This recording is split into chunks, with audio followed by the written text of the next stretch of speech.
আজকে আমাদের মুসলিম সম্প্রদায়ের মানুষের আগামীকাল ঈদুল জুহা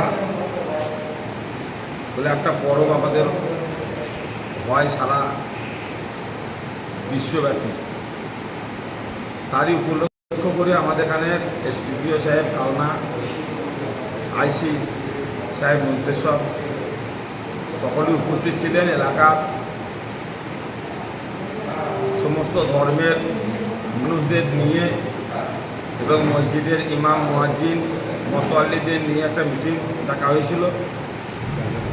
সকলেই আমাদের মাননীয় মুখ্যমন্ত্রী মমতা বন্দ্যোপাধ্যায় বারবার বলেন ধর্ম যার যার উৎসব সবার, সেই জন্য আমরা উভয় সম্প্রদায়ের মানুষ একত্রিতভাবে গোটা মন্তেশ্বর ব্লকের মানুষ আমরা শান্তি শৃঙ্খলাভাবে এই উৎসবটাকে পালন করার জন্য, সকল একে অপরকে সহযোগিতা করার জন্য, সকলেই আনন্দের সঙ্গে যদি ঈদুল জুহাটা পালন হয় সেই বিষয়ে একটা আমাদের মিটিং ডাকা হয়েছে। কোথায় হলো এটা? আমাদের সদ্ভাব মণ্ডপ মন্তেশ্বর পঞ্চায়েত সমিতি হলে। কি আর কি নির্দেশ দেওয়া হলো? নির্দেশ দেওয়া হলো যে মানুষদের সমস্ত জায়গার মানুষদের সজাগ থাকতে হবে, সচেতন থাকতে হবে, সচেতনতাভাবে কোরবানিকে পালন করতে হবে। এইসব নির্দেশ বিভিন্নভাবে আমাদের এসডিপি সাহেব, আইসি সাহেব দিলেন। কে উপস্থিত ছিলেন?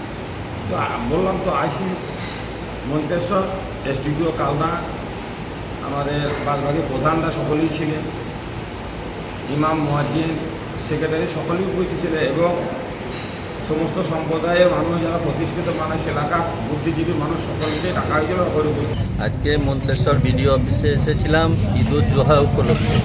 এখানে কি হলো অনুষ্ঠান? এখানে একটা মিটিং হলো, আলোচনা হলো, ইমাম সাহেবদেরকে নসিহত করা হলো যে আপনারা সমাজের সমস্ত মানুষকে নিয়ে চলেন, সমাজে এই কথাগুলো পৌঁছে দেবেন ঈদুল জুহা উপলক্ষে, যাতে করে কুরবানির কাজটা এমনভাবে হয় কারোর কোনো অসুবিধা না হয়, রাস্তার ধারে যেন না করে, কুরবানির পরে যেসব ময়লা হাড়গোড় থাকে সেগুলো যেন মাটিতে পুঁতে দেওয়া হয়।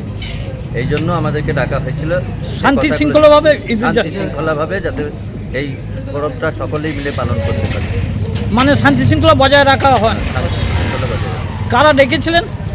পুলিশ ছিল, আমাদের মন্তেশ্বর থানা প্রশাসন।